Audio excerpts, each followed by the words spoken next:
Hello and welcome to everybody. Video on MongoDB, and I'd like to get started with that as you guys must be aware of the fact that in our modern technological world we can no longer be limited to the RDBMS, wherein always the input structure is dependent on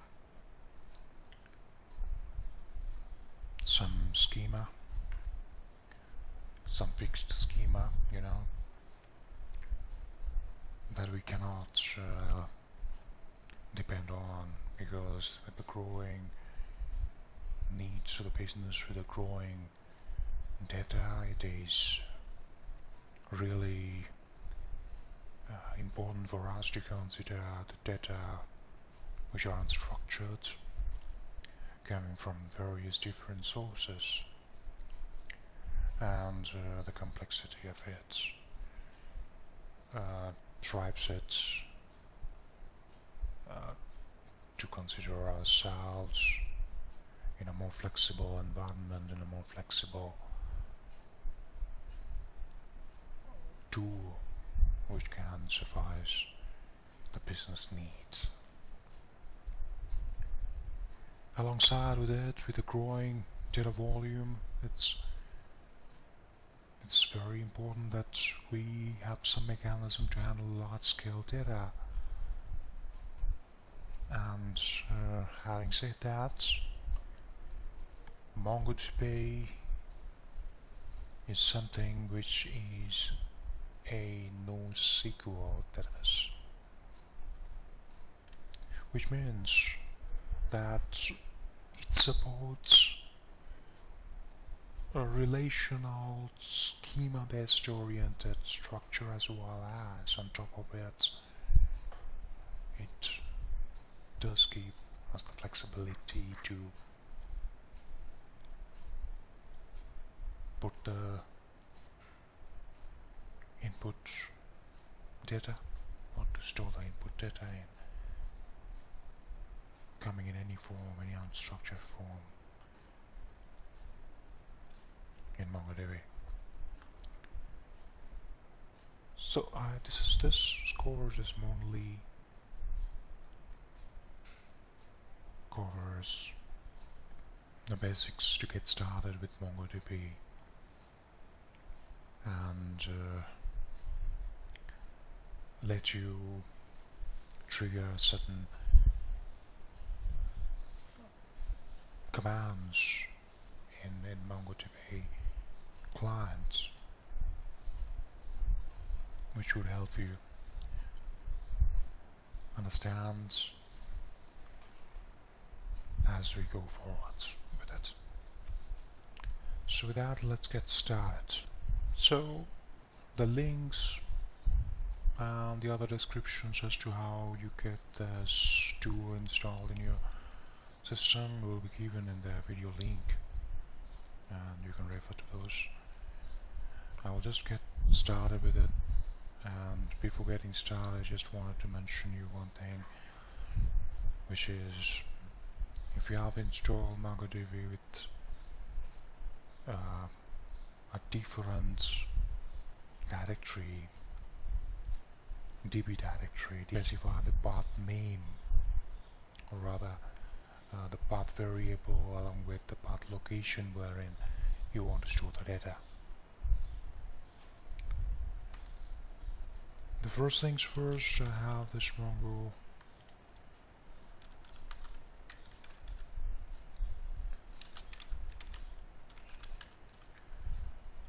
4.2.7, which is the latest version available in the market, and Mongo cluster is basically, I've installed it in my local system.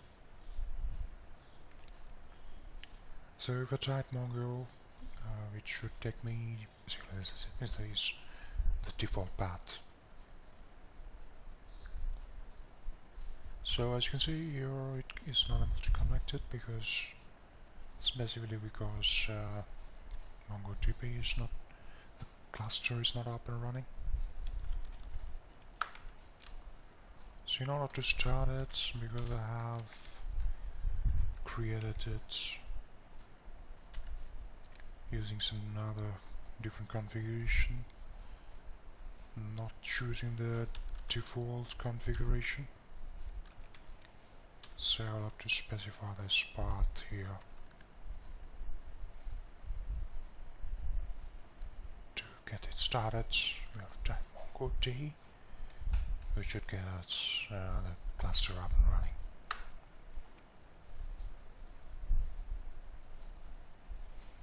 And here we go. So the cluster is up and running now. As you can see, it's listening on this port, localhost, and it's waiting for connection. Now I've opened another window wherein I would start as client, typing Mongo in the command line, and let's try to connect it to the Mongo cell.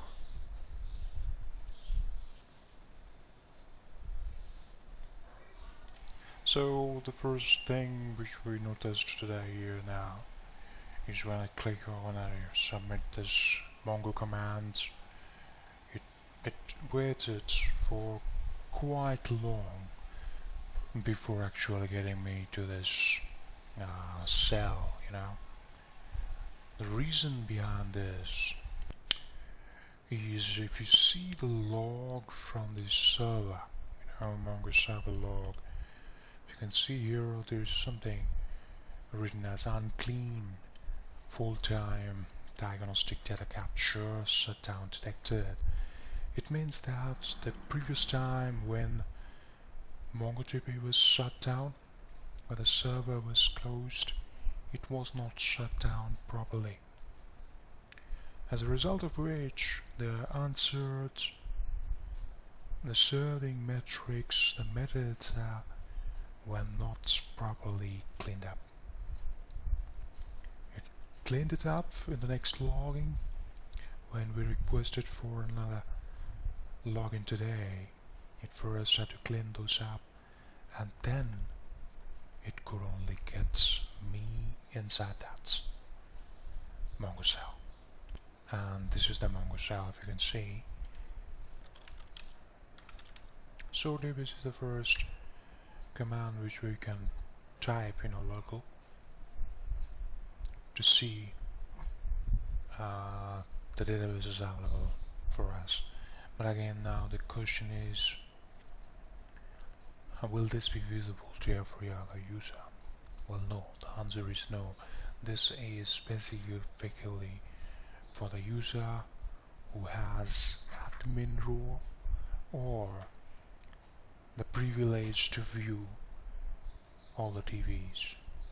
There can be scenarios wherein a particular user is having a read or write access to a particular database, custom database created. And for that user, so dbs command will not work. It will throw an error, or rather an exception, saying that your dbs, it lists the currently available databases. So as of now we have 3 databases. So these 3 are nothing but the default method databases which are created once MongoDB server gets started, you know, or we install MongoDB in our system. Each of the databases has their own usage. For example, the admin database. If we want to go to the admin database, we use the admin database to switch to it, and it lets us see the collections available in it. Now again, what are the collections? So first and foremost thing which we now learned here is the hierarchy.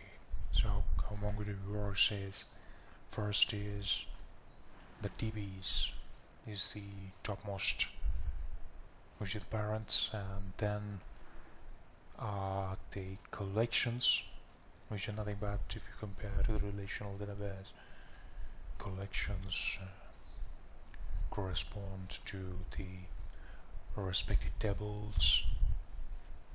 The documents are the next layer, which resides inside the collection, and those are basically the records you can think of. So the DBs are nothing but the schema in a relational database. We are comparing those. Collections are the tables, and the documents are the records. To view the documents available in a particular collection, we have to type command something like db.system.version is the collection name, and we type files, so it gives us the records. So this is basically the documents.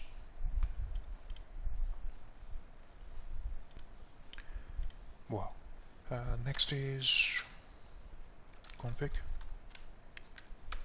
So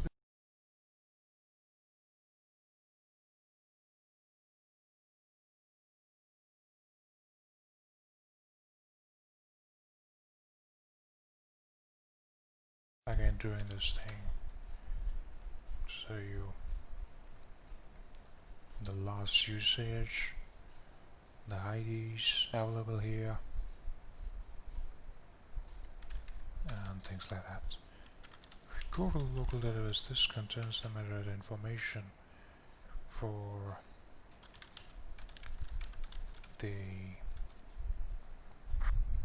local instance, when it got started, how long it ran. So again, we'll do something like db.startup log.find. These are the information available with us. If we type it. Okay, we have seen the database is available with us. Now we want to get some warnings, exceptions. So MongoDB throws command line warnings like this. You're going to see this in the console itself, what the exact issue is. And you'll get to see some files being referenced. So as you can see, this is mostly developed using JavaScript, this much powerful tool. In order to create a database, you type use the database name, and once you do it, and then if you go and do a show DBS, you won't be able to see the database yet. The reason being, even if you have used SOAP, it does not hold any collection. So in order to get a database into existence, we need some collections, at least one collection inside it. So it's just lazy to create a database unless you get some structure or data in it. So now that we are inside this DB shop, we would create a collection. To create a collection, we use the term like this, subteam. And once we do it, we then do show DBS, get to see that's up and that has been created, and as well as we have the collections created. I'll leave you to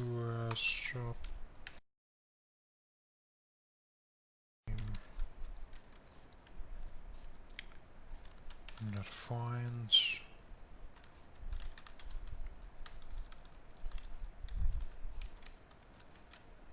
you won't see any data because we do not insert anything in it yet. Okay, so to insert something in it we have several options, and we'll just touch upon this option, you know. And if we want to insert one, recommend we have a schema say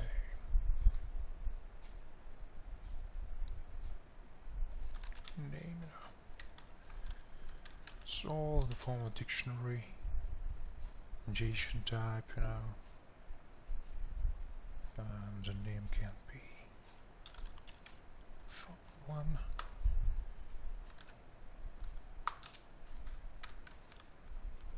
And since we have used insert one, we would be able to insert only one record in it. And that's how it is. It's got acknowledged. Next, if we use this command, we're going to see that it's able to give us return the data. One other important aspect to it is that the ID object ID is by default being generated by the MongoDB. It's mandatory, you know, to perform its uniqueness, and so this has to be there. If we have tried to insert more than one document or record like this, and then you have shown some error, and the error is got exception, observe property ID.